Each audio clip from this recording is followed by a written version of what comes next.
Good morning from Washington, D.C., where we have the pleasure of hearing from my old friend and colleague, Tom Friedman, distinguished columnist for the New York Times, three-time Pulitzer Prize winner, celebrated author. Tom has graciously agreed to sit down with us to discuss the future of work, a subject he has explored deeply in his reporting and writing.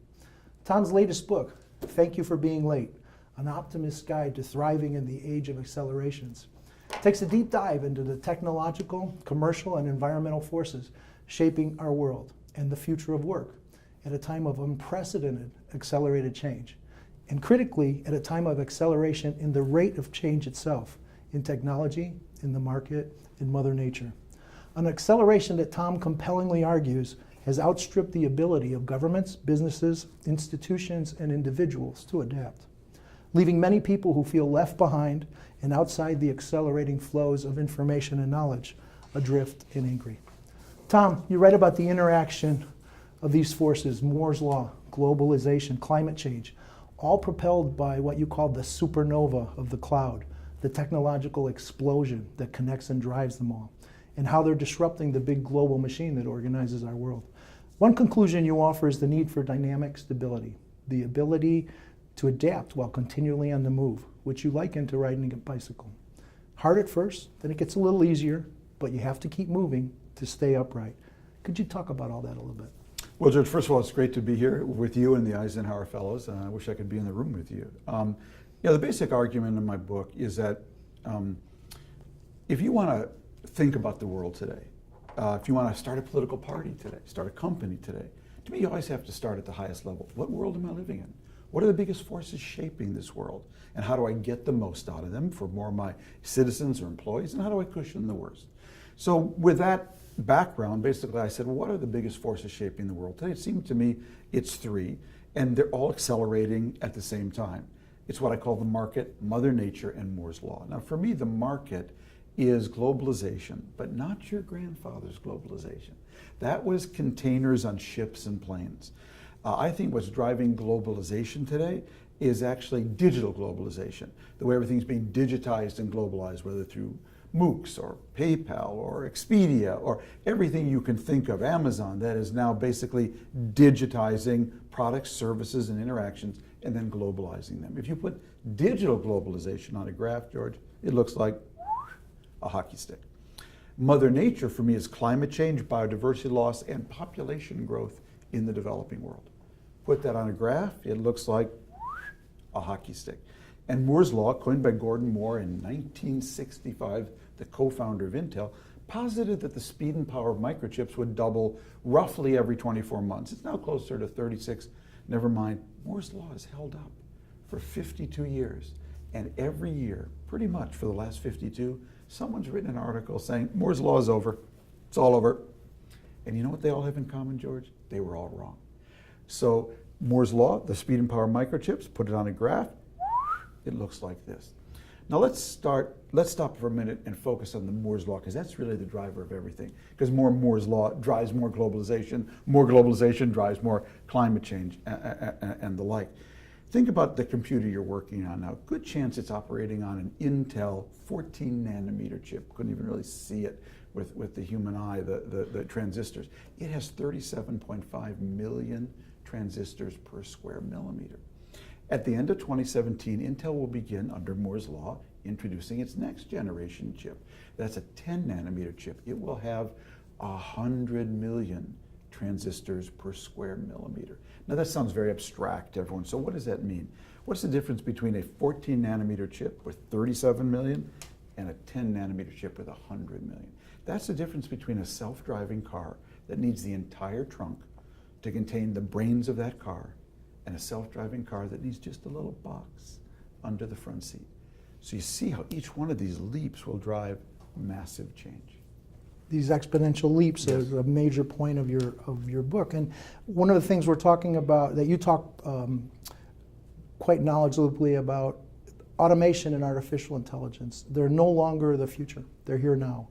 They're disrupting every industry. They've already are taking over jobs that once employed millions of people around the world and brought the promise of middle-class stability. We hear much doom and gloom that this is only the beginning, that most of the current jobs we know now will disappear, that the future of work might well be no work at all. But as a subtitle of your book underscores, you are, in the end, an optimist. So how do you see this playing out? I use a lot of drugs, George.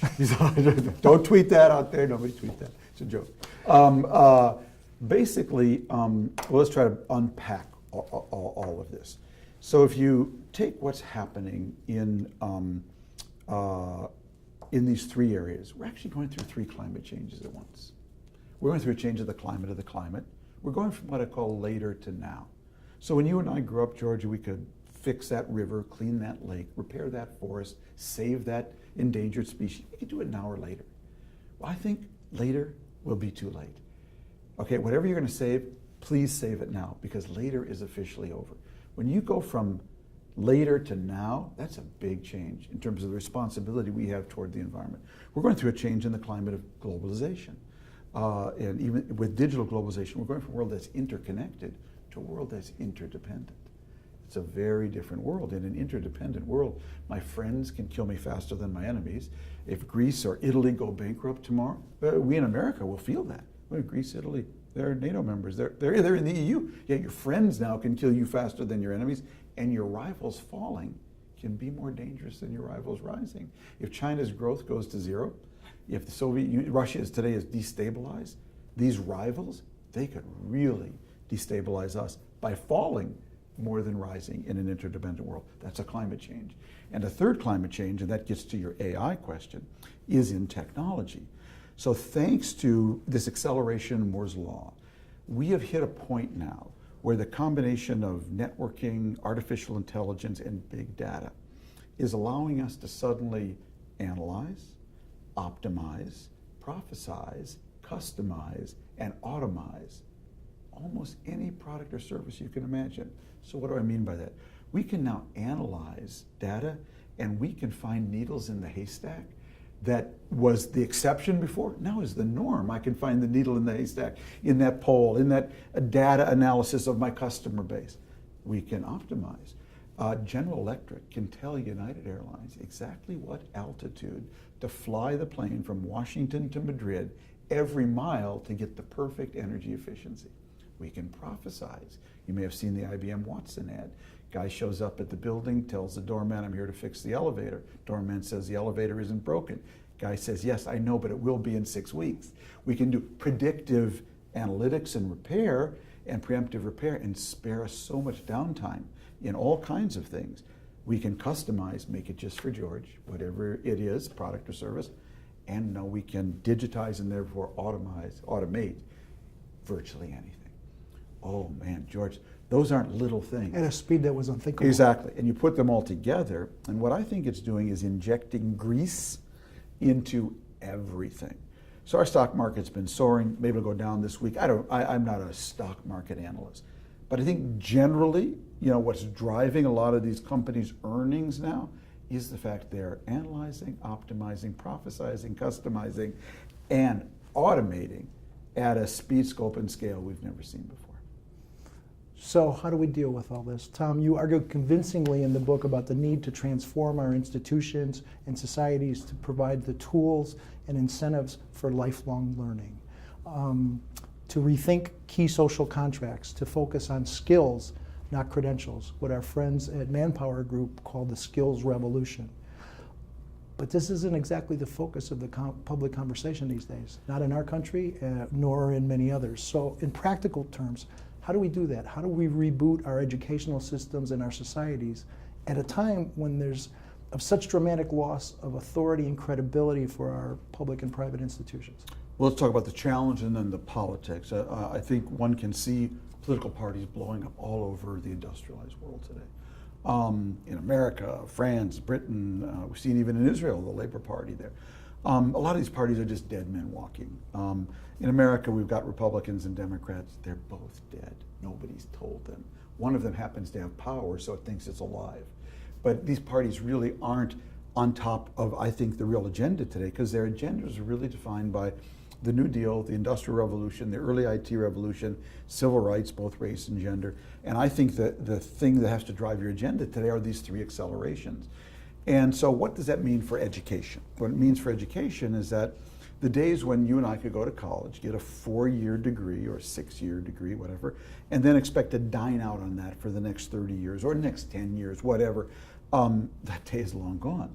What you learn now in your first year in college may be outdated by your 4th year. So that's the speed of change right now. So that means that lifelong learning becomes the single most important survival skill. And that's why my teacher and friend Heather McGowan likes to say, never ask a kid today what you want to be when you grow up. Because whatever it is, unless it's policeman or fireman, probably won't be here, okay? Including that cameraman next time we're here. Only ask a kid how you want to be when you grow up. Will you have a disposition to lifelong learning? And then my other friend, Marina Gorbis from the Institute of the Future, says, well, if that's the case, then the biggest divide in the world we're going into is not going to be the digital divide. That's like so 20th century.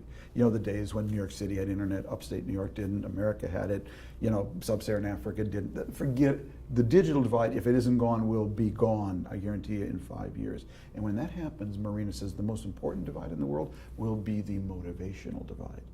Who has the self-motivation to be a lifelong learner, to always be going back to school long after you're out of college and mom and dad aren't there to say, Georgie, have you done your homework? Okay. So self-motivation, grit and persistence to do that, going to be more important than ever. Now that's a problem, and that's roiling a lot of societies. Because a lot of people, George, were built to be told what to do. And by the way, our country was built by those people. They are hardworking people. They include my mother and father, okay? That is, they came to work, they were told what to do, they did it, and they did it damn well. And they did it 40 hours a week, 50 weeks a year. A lot of people are not built for lifelong learning. And so we're in this real shift between Bill Clinton's world, 1992 convention, if you work hard and play by the rules, you should be in the middle class. Good luck with that today. Now you have to work harder, relearn quicker, retool, re-engineer yourself, and then you can be in the middle class. And so that's stressing out a lot of people right now. And I think that's part of what's roiling all of our societies. Yeah, I've always thought that one of the things we've both been blessed by as journalists, our job was really That's lifelong right. learning. Absolutely, and in this incarnation, it continues for me, as it does for you. You wrote really movingly in the book about going back to your hometown of St. Louis Park, Minnesota, where you grew up in a warm and nurturing environment that valued inclusion. And now you go back and you see, at a time of widespread global disruption, some of the most promising solutions are being shaped by creative public-private partnerships on a local level, where there's a real sense of community and a shared sense of purpose, all based on trust. Act locally, create solutions based on community. How do you connect the dots to extend Well, let's start with a very important word you use, trust. So my teacher and friend of the book, Dov Seidman, says, trust is the only legal performance-enhancing drug. Oh, wherever there's trust in the room, good things happen. Trust is like a hard floor. You can really jump high off a hard floor. The absence of trust is like the desert in Syria. It's just sand, and you can't jump a millimeter. Okay, so trust is the real driver, because when you need to move fast, you really need that trust, especially when you're dealing with a much more diverse community today. So if you ask me, George, what is the source of my optimism? Well, I begin by the fact that America, if I'm talking about my own country, America looks so much better from the bottom up than from the top down, okay? And we have communities that are failing. We read a lot about them in Hillbilly Elegy and other books recently, and we've seen the opioid epidemic. That's real, and it's devastating. We also have a lot of communities that are succeeding. And so let's talk about the ones that are succeeding, because I want to share why they're succeeding and spread it as far and wide as I can. So the ones that are succeeding have all created what I call a complex adaptive coalition. Okay, it's a term taken from nature, complex adaptive organism. And what these complex adaptive coalitions all have in common is that the business community is partnering with the public school system, both K-12 and community college, plugging directly into them, translating the real skills demands of the global economy now, mainlining it right into the public school system, so that the skills teaching becomes much more relevant. Then the civic community and philanthropic community is supporting these with supplemental learning opportunities, internships, all kinds of extra learning programs. And then the local government is catalyzing it and assessing what are their local attributes that they can invest in and get global investors to come in that won't go away. So these towns are not waiting for Ford Motor to come in with a 25,000 person factory. That factory is now 2,500 robots and maybe 1,000 people. What they're doing is saying, what are my local attributes? So one of the examples I give is Louisville. Louisville woke up one day and realized it was the capital of bourbon tourism. Louisville is to bourbon what Napa Valley is to red wine. So now there's all these little distilleries, bed and breakfast working around. You come taste their bourbon, stay over, have a party, a dinner party there. Bourbon tourism has exploded. Louisville happens to be, fortunate for Louisville, happens to be the hub of UPS. So when Jeff Bezos at Amazon promises you, George, to get you my book, or a product, more importantly, a product, in 24 hours, what that actually requires is a forest of factories at the end of the runway of Louisville Airport that make end of runway assembly and manufacturing. So it's led to an explosion of end of runway companies. If you fly over Louisville Airport, you'll notice there's factories everywhere. And Louisville happens to be the home of Humana, the healthcare company, or the wellness company. And that spun off a whole wellness industry. So in other words, they're investing in their local attributes that won't go away with the first fall of the dollar or Chinese, invention or whatever, or investment. And it's these complex adaptive coalitions and that are happening at the local level, built on local trust, where there's much more trust, where stuff has to get done, because you can't print money at the local level. There's no federal government to rely on. And I think what you're going to see is, and what you're seeing in America, is the country's really rising from the bottom up. It's actually falling from the bottom as well. We've got communities where the bottom is falling out and others that are rising from the bottom up. And I think if I were running for office, I'd be running as a progressive localist. How do I push trust down, authority, responsibility, as much to these high trust levels? And how do we then share and network all the best ideas and make them available to everyone around the country? What I learned in writing this book is, George, nothing needs to be invented. Whatever you can think of, there's some community in America already doing it. It just needs to be shared and scaled. So that leads me to the last question. In reading your book, I was really struck repeatedly by its relevance for Eisenhower Fellowships.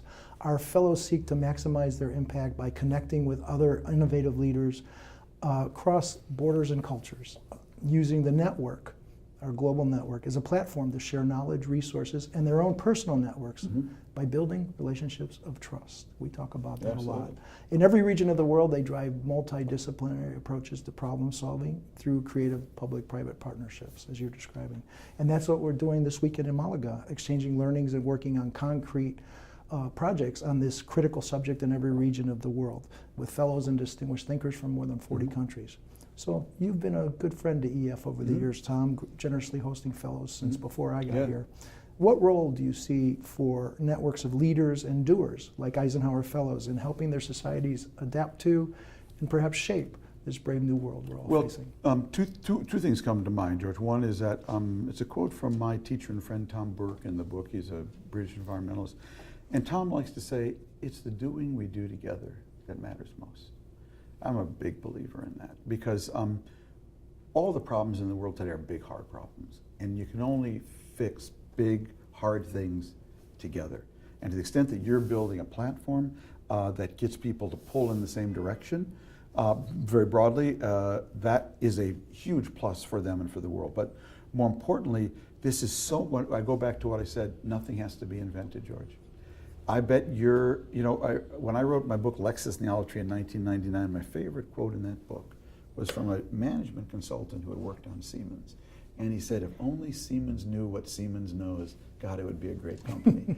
So if the Eisenhower Fellows only knew what the Eisenhower Fellows know, and you're creating a platform for them to share that knowledge, that's a huge gift to them and to making the world a better place. Thank you, Tom.